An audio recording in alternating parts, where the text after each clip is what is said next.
حسد از دنیا گذاشتن. قبرش ابو طلحه کردن. حضرت علی و عباس و فضل ابن عباس شوشتن، در لحد ماندن، بالاش کی خاک میپرتافتن؟ بلال حبشی. وقتی که از دنیا هم گذشت، حضرت ابوبکر گفت بلال از اون بود. حضرت گفت من نمیدونم، من میدونم من غلام بودم، تو مرا آزاد کردی. سوال دارم که ابوبکر تو مرا برای خدا آزاد کرده بودی یا برای خدا؟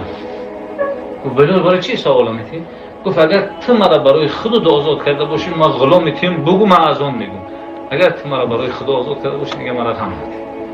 گفت بلال مثلا برای خدا آزاد کردم، من گفت دیگه از آن نمیگم. حضرت عمر رضی الله تعالی عنه گفتش از آن بگو نگفت و از خلیفه اجازه گرفت که ما دیگه طاقت کردن نمیتونم، در مدینه مرا اجازه بده